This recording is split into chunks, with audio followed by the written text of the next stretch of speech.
Right, since this is the video, I can look over the camera and not look like a weirdo that I'm looking at a camera. Anyway, podcast we're on this evening. This is the first full YouTube one we're doing. If everything works all right, the shutter could get turned off, so who knows.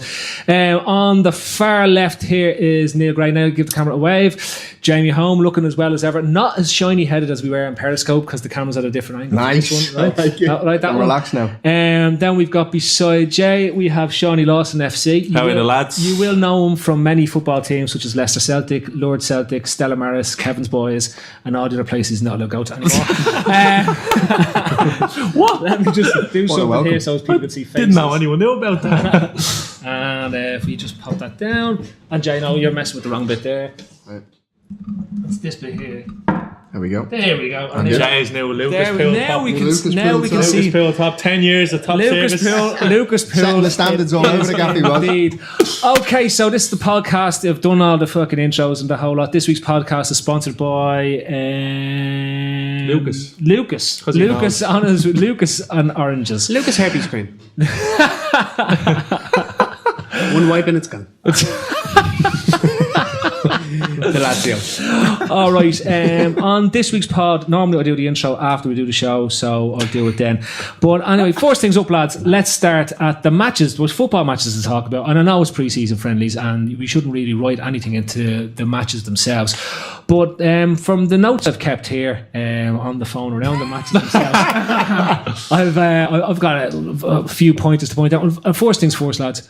Mohamed Salah, arguably the greatest footballer in the world at this moment in time. Dave Hartree.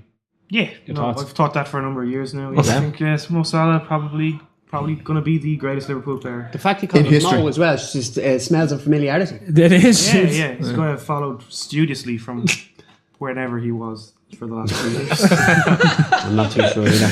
And when you followed him, was it hard because he is quite quick around? He keeps slowing down the tapes to see what he did. The dubstep on YouTube. So come here. All seriousness aside, he is one of these players who looks fairly exciting, isn't he? Yeah, no, he's good. Yeah, and the thing as well as about him is I think that we look at him playing for the club teams, but he has been the backbone of an Egypt team that have been quite handy in Africa. So Egypt have a team. They do, yeah. They won the AFCON not too long ago. Actually. They won the third African Nations Cup in 2016. But he's been pretty decent for them, and in kind of the same way as James McLean is a bit mad for Ireland and always puts in a shift or whatever. But there's a lot of pressure on him to kind of dig things out. I think Mo Salah is similar enough in that way that he can kind of. He's not going to get daunted, I don't think. I think he's grown a lot since when he left Chelsea. I think he's grown into the pressure and expectation of that. I think he will this time in the Premier League. He should definitely flourish. It's like water off a duck's back, isn't it? So you have just said that Mo Salah is essentially the Egyptian James McLean. Yeah.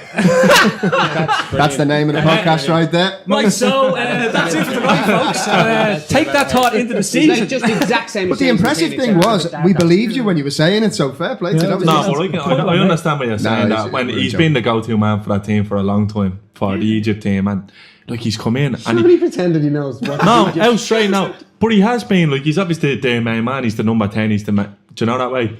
But he just looks like a pain in the bollocks, doesn't he? He's another man, teams for other teams now. Obviously for his own team, the smiley, happy face, he looks like a great lad to have around. You seen the Palace game, Dan kicked him up in the air, and then your man Ward was like, Jesus Christ, and you could see the ref going lads, it's only pre-season, relax, but... Yeah.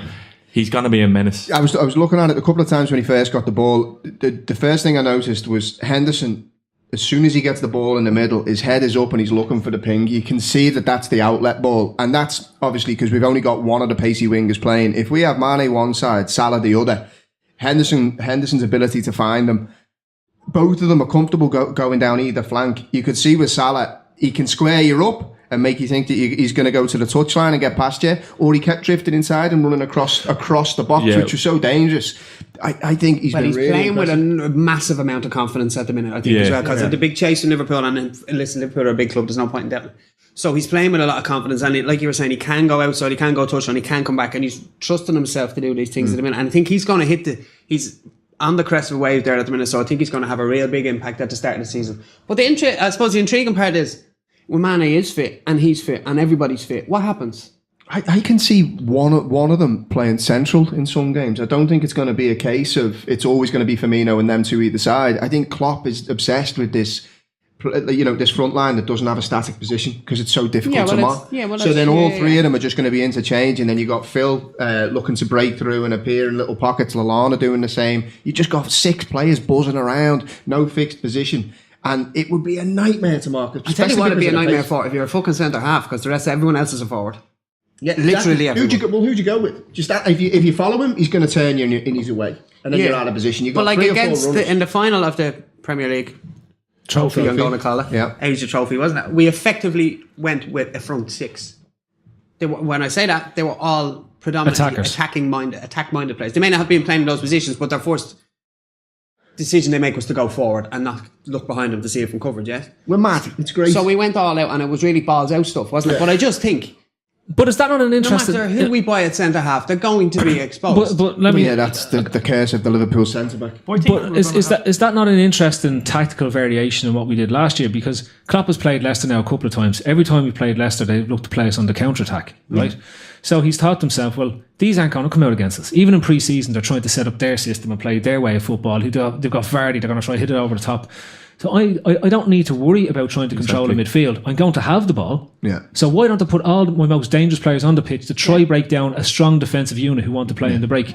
And then similarly, he has Moreno on the pitch. He has Trent Alexander, who are quick. And I know everyone Moreno brain dead, blah blah blah. But the idea is that he's got the pace to do those cover and runs when they try to hit over the top. It's interesting you say that because I seen a video. I don't know if you saw it that Melissa Reddy tweeted out of the training session that they were doing, and they were literally just working on like corners coming into the box, and then the lads just breaking at ridiculous speed, winning the ball back and breaking, and they were just defending from corners, drilling it over and over and over again. These quick breaks, and you can see what he's planning next year. As soon as we get that ball, those lads have gone. Going back to what Nilo said though, like what do you do when everyone's fit? Isn't it about time you had that problem? Yeah. Do you know what I mean? Like that, it's unbelievable. Like that option we had, because when Mane went out of the team last year, we died. We died a dead. Now that being said, a few other players are missing, but even Klopp has come out and said when he went, we had no pace. Yeah, we have that now. We have it in spades now with Mane and Salah. And the irony of it, I suppose, what will work in favour of Daniel Sturridge in particular is the irony of it that we have so many options out. You can keep him fit for you're not forced to use him, bring him back before he's nearly fit. You can kind of.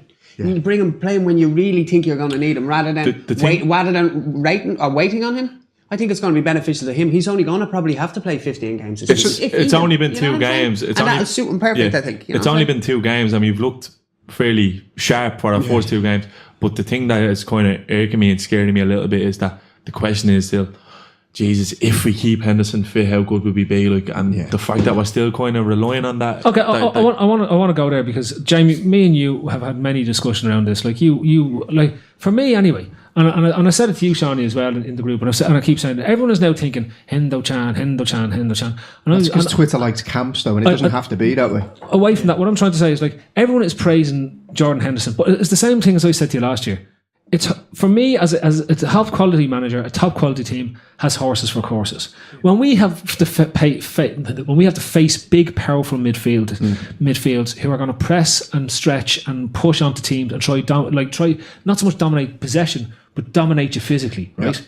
Jordan Henderson isn't the man you want to be running your midfield. He's great to be there when we have the time on the ball. Exactly the Leicester game where he's going to be able to pick the ball up, have the time and space to use it, to be able to use his passing range and move it around.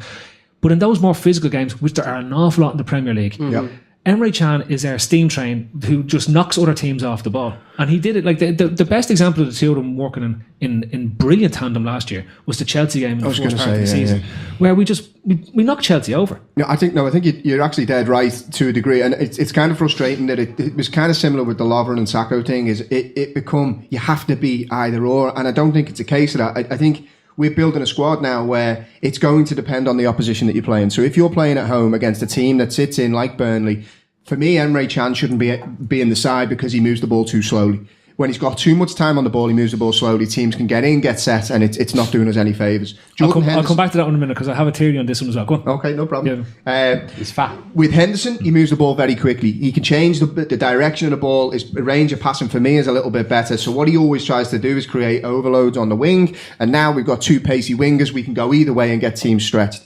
Then That said, like the example you gave for Chelsea, I think the two of them can work together. Emre Can is the most physical player that we have. They're both specimens, but Emre likes to mix it. I'm not convinced that Henderson likes to The thing that separates Can and Henderson for me the most is how much better Henderson is at recycling the ball. Yeah. How much quicker he is on the ball. How much more responsive he is to the ball dropping in the middle and him coming in and cleaning. Like you said, Can, physical battles, big games at home in the league, in Europe this year, away and at home. He will be perfect for us. And they're not the games we struggled with. The games we struggle with is, like you said, when teams are sitting off, Henderson just knocking balls down the channels, causing uncertainty. That's what we're going to need. Yeah. And I think, like you said, this whole fucking Can, Henderson, which camp you in, like, we need to just get rid of that idea coming into this season, because I think we're going to see a lot of rotation and there's going to be people well, I think pissing see that camps thing you're talking about. Yeah. I don't think Klopp is in a camp there. No. Oh, he doesn't give a shit. No. The only camp Klopp was in is probably Euro camp with the kids. Having a great holiday before the pre-season started. With his umbrella hat on. With the umbrella hat. No, talking about camps, I'm not going to. Anyway, come here. I think it's too easy, isn't it? Carry on from what you were saying. I think about picking player horses for courses, yeah? I think rather than up to maybe this season, or last season and the season before that, we were picking players, we were picking teams maybe to be the exact opposite of the other team, or we were picking our team to kind of nullify the opposition force and then play our game. I think we could be in the position this season where we can pick a team to dominate the opposition from the beginning, rather than nullifying them and then taking it. So I think it puts us in a better position completely, rather than I think we're going to be on the front foot constantly, rather than feeling not trusting ourselves as much as we should do. And I think anyway. Yeah, I think that there'll be similar to last year. I think there'll be teams he picks like against the top teams. Like I think this idea that Klopp has only no plan B is a ridiculous thing. I think he does have a plan B, but they're all just very attacking plan Bs. But I think like last year against the big teams, it was always Firmino up top because he's the most like defensive of our attacking players. And I think that's why he played Can a little bit further up as well. So he plays him ahead of Henderson, and then that puts another kind of slightly defensive player in attacking position, but still in a, like, so you're putting slightly more defensive players further up the pitch. Yeah, man. Going from the front. Yeah, but it's still a very attacking formation, but he has slightly more defense, so it's tweaked a bit. Yeah. But I think the addition of Salah, the addition of Mane on either wing, gives us more options then against teams who are lower down, which was our problem last year. We had no problems really against the top teams. So I think what it means is that we don't have to necessarily run the lads ragged against the lower teams, which means that they are less good then later on, and also means that we have that toolkit there to get in both situations. That's kind of the point I was trying to make, Dave. Hopefully the personnel we have going into the season is capable of dominating the lower teams from the whistle, you know what I mean, rather than kind of feeling ourselves. It's like as well, if when Can plays, we kind of invite them on a little bit because he does seem to fucking daddle on the ball in the middle a little bit, and it gives teams time to get up. Whereas Henderson, like, for want of a better term, he's like a quarterback. Like when he gets on the ball, teams are like he can spray his range of passing. He can hit either the left back or the right full, charging up the wing, 60-yard diags, and they're gonna get in behind. Whereas over 60-yard. Okay. Here's Can has a really. Here's another idea I have that may not come to fruition. Right. So I've been a big one to say about we need two centre backs. We don't need someone just one centre back, but we need two centre backs. Right. What if he's looking at the powerhouse that is Emre Can, and he's thinking to himself, actually, against muck teams in Anfield, centre back. I put him in. Effectively go through. I know what you're saying. Centre back. Yeah, that's madness. And let him drive. No, I don't think that's a good. Then the only thing there is definitely something in that. The only thing is if he was third or the wide of the three centre backs, he did get exposed a little bit with his pace getting out to a pacey winger. He'd be the central. That's what I was going to say. So if they were to do it, let him step in, get the ball, drive out with the ball. So you're saying like Gerrard kind of did for a bit, where he dropped deep into the centre back. So instead of the idea of the centre midfielder dropping in and the two centre backs splitting, you effectively have a middle centre back who steps into midfield. It's very Pep Guardiola, this, isn't it? Yeah, but listen, hold on, we're confusing ourselves. We're not Brazil from 1972. You know what I mean? We're not Brazil from 1972. Hang on. We're not Brazil from 1972, Neil. Nobody's saying that, but we're saying when we're playing the likes of fucking